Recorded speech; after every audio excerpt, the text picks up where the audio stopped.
guys, it's Clara. Welcome back to my channel. So today I wanted to do a gardening tag. I will also be including an update of my garden. This will probably be my last gardening video of this year unless I decide to do some indoor gardening. I'm still kind of debating that whole thing. So I was tagged by Cheryl of Chic Done Cheap. I'll go ahead and link her channel below in this gardening tag. The last question is my favorite question, and I'm just going ahead and do it now because it's my favorite one, and I wanted to give a shout out to these amazing people. My favorite channels on YouTube for gardening, and there's quite a variety. You know, they each have their own style, they each have their own approach, but I love them all. Gary Pilarchik is probably one of my top two. He is fantastic. He gives some real life advice. He shows what certain diseases look like, you know, like certain mildew or pests. He is an amazing gardener. His channel is called The Rustic Garden, I think. Yeah, but he's awesome. I love his channel. Go ahead and check it out. I'll link all of these channels below. MIgardener, he looks like he's probably in his 20s and 30s. Very easy to follow advice. He also talks about his beehive as well. GreenlovingMom, I love her channel too. Praxxus 55712 is one of my top channels. Awesome. I just messaged him on one of his videos that thanks to him, one of my pepper plants is still producing. We are mid-September. And the ones, I had an experiment. I had a control plant I did nothing to, and one plant or two plants that I had pruned like he suggests. And in the beginning it was really scary because these plants would just sit there, and this plant would produce, the control plant. But the ones that I had done his advice on, they are the ones that produced over 3 times as many peppers later on. All that time that I was watching them and they seemed to be doing nothing, it looks like they were developing a root system so that they could grow big and out and produce lots and lots of lovely peppers. So thank you so much. He's fantastic. He kind of has like a vlog kind of style, so he's a wonderful channel to watch if you're getting ready in the morning or you're cooking dinner and you have some time. Love him. He is fantastic. Cheryl of Chic Done Cheap, she has a lovely paradise garden in her backyard, and she talks about some things that she likes to do. And yeah, that's all I could think of at the moment, but I'll go ahead and link some other channels if I can think of any more. Let me go ahead and get into the other questions of this tag. First question, describe your garden zone, etc. I have a container garden. We just moved into our new house, so I wanted to actually have a raised bed garden, but we're kind of figuring out some irrigation issues right now. So only other time I've gardened was a container garden in our condo. So it's brand spanking new essentially, except for some of the 5-gallon buckets. We are in zone 5 and it's primarily a vegetable garden, and there are some herbs as well. Favorite thing to grow, number 2 would be the sun sugar tomatoes from our local farm market. I love those tomatoes. So simple to grow and they're so prolific. There's tons and tons of production that comes. They taste amazing right off the vine, warm with the sun.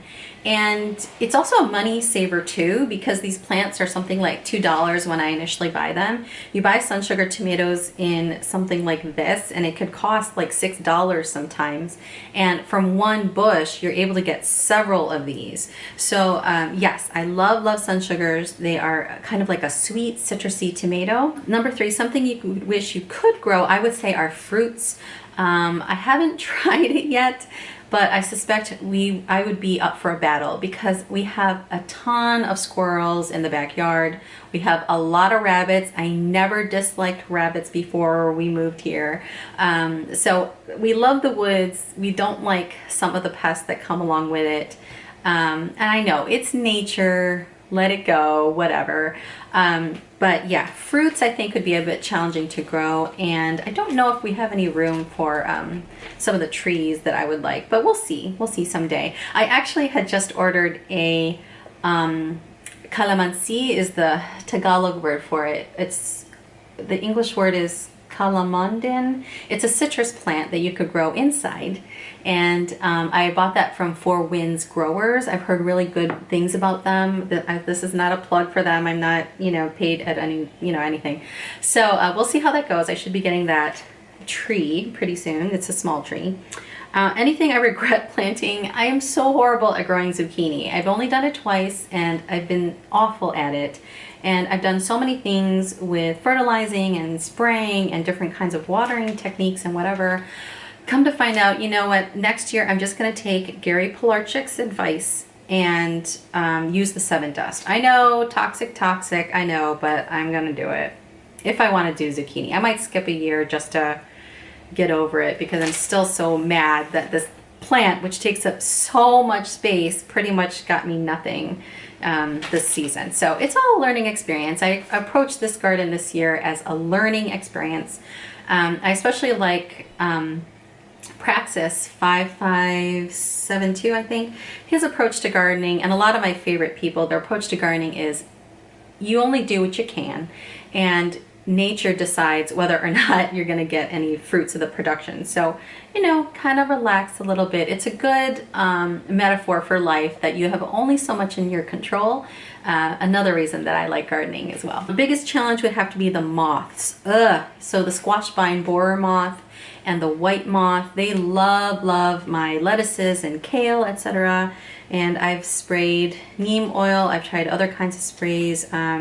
Next year, I think I will be using the white cloth, even though aesthetically it's not a very attractive kind of thing to have this cloth over your garden. I think that's the only way I'm going to grow some of these things. Do I use anything to protect from critters? The cloth. This year I had some battles with rabbits, so I essentially just use a steel fence. Check out my videos to see which kind of fence I use because I specifically chose one with very small grids.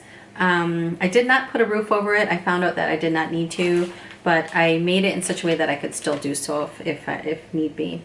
Number of plants, I would say at any one time I had about 12, so it's not huge, it's not teeny tiny. Greenhouse, I don't have a greenhouse. Number 9, how do I manage the excess? I freeze a lot of the greens, so like the carrot top greens, I don't eat them all at once. It just seems like so much.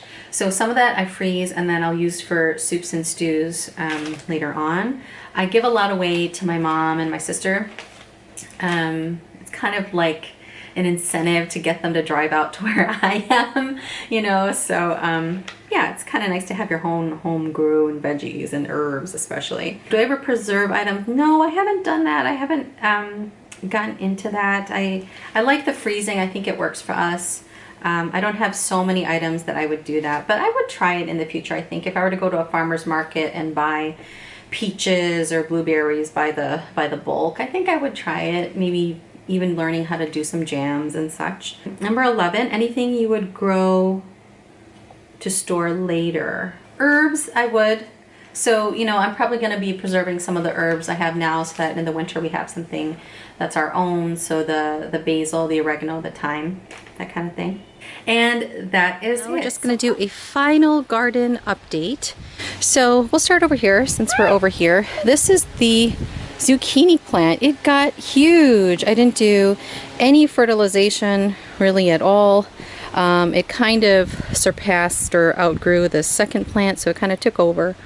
But yeah, this is one that I kind of ignored and I kind of was planting for decoration purposes. If you've been following my other updates, you know that I had planted 2 in 5-gallon buckets. They didn't make it because of the squash vine borer moth. And we are in the middle of September and it's still flowering.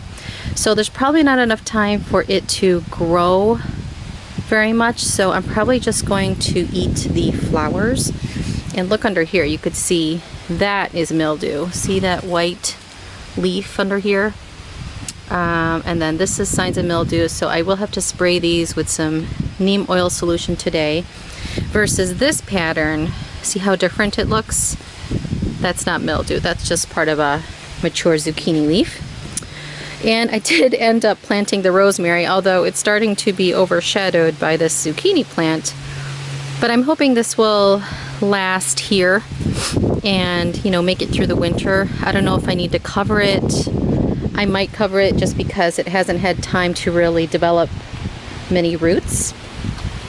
So we'll go over here. I took out the garlic because it just wasn't doing very well over here.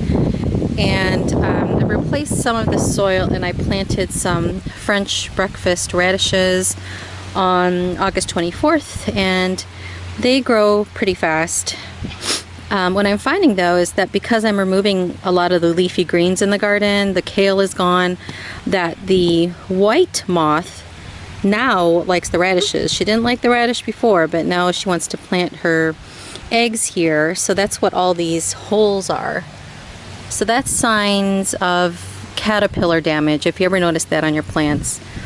And I remove them by hand. I do spray these, again, with some neem oil solution, but I found that the best solution is removing them if you can. And they're really, really sneaky little buggers. They're kind of hard to see because they're green, and sometimes they'll rest right in the middle of the stem, and you know, it looks like it's part of the leaf, so it's hard to see at first. So sometimes you really have to look.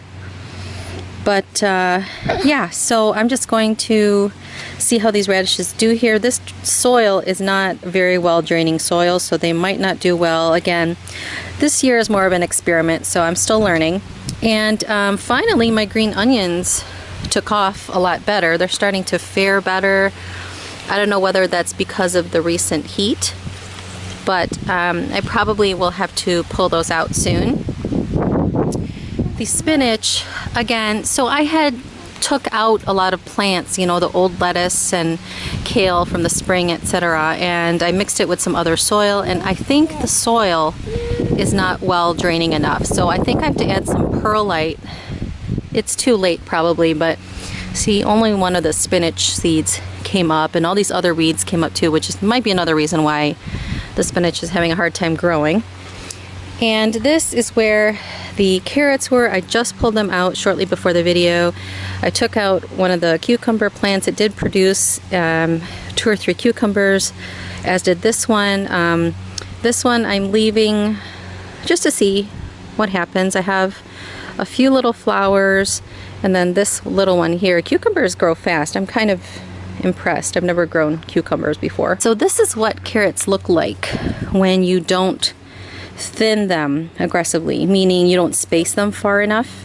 You might ask, if you've never gardened before, well, why don't you just plant the carrot seeds further apart? Well, carrot seeds are very small, so you know, you plant a whole bunch, and then as they start to sprout, then you thin them out, and they'll show you what the new ones look like.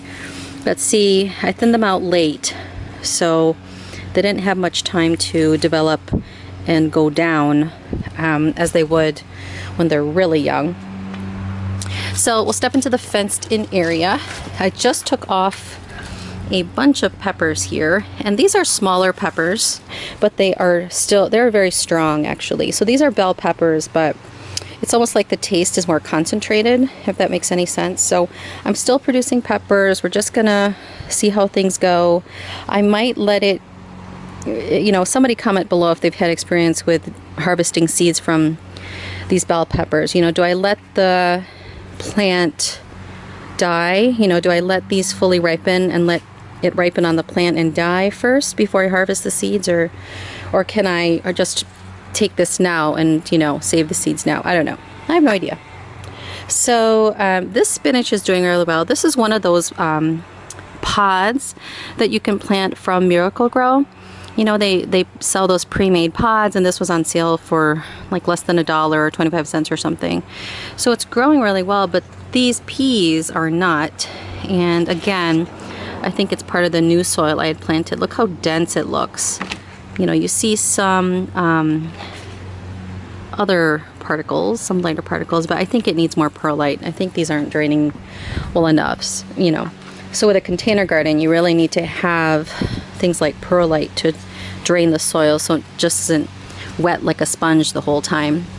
Anyway, so this is the Swiss chard. Again, I need to add some amendments to the soil. I planted maybe like 4, and only 2 of them came up. I don't know. I don't think we have enough time.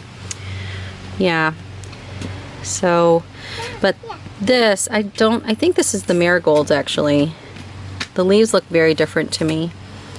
I don't have a ton of experience with Swiss chard, but I don't think it looks like that when you first grow it. So, and I just thinned out these carrots. So they were like lines of green, and then I cut, or I'm sorry, I pulled out in between to space them out. These are a bit close. I just want to see what happens again. I know I'm experimenting a lot. What can I say? So we'll see. And then these green peas, wow, they grew really fast. These were planted a month ago. So I don't know. I hope there's enough time for it to grow something. They might be too close though. So I have 4 plants in this big pot. We'll see. I just cut down the green beans. They are done. I did have a nice final harvest, which was good, and we have been eating that. And the spinach, again, did not do well. I don't think this pot is draining very well. This is where the kale didn't really grow as well, and the carrots didn't really grow as well. So I have 1 little spinach on the side there, but I might have to amend this one along with this one. We'll see. And then here are some more peas, and they seem to be okay. I don't know if I have to spray pea leaves. The moths have been pretty much leaving them alone, so who knows. And then this is an old lettuce I had actually cut down, and I forgot to pull it out. So now it looks like it's going to bolt. And bolting is, if you don't know, is with plants like lettuce, or a lot of different plants like cilantro. If it gets too cold, then they'll stop producing the big flower, and then they'll kind of shoot up this big, they'll stop producing the big leaves and shoot up this big flower, and then you'll get your seeds from there. So yeah, and this is the kale. It's starting to produce a little bit of leaves again. It's a kind of a fighter, these kale. I'm impressed. So over here in the middle, all the radishes are gone. So I decided to put some butterhead lettuce, and I just thinned these out this morning. These are, again, a little close. They're supposed to be 6 inches apart. But we'll see how it goes. When I planted butterhead lettuce before, they seemed to do pretty well in a relatively shallow container. And the container I had them in before were even more shallow than this. So we'll see. And then I just planted again some mesclun greens. The white moth love these. So I ended up yanking those out from the 6th, which were growing pretty well recently. So I'm hoping that I'll be able to harvest these early October, but we'll see how cold it gets. I've just bought some of the white cloth that you could put over plants.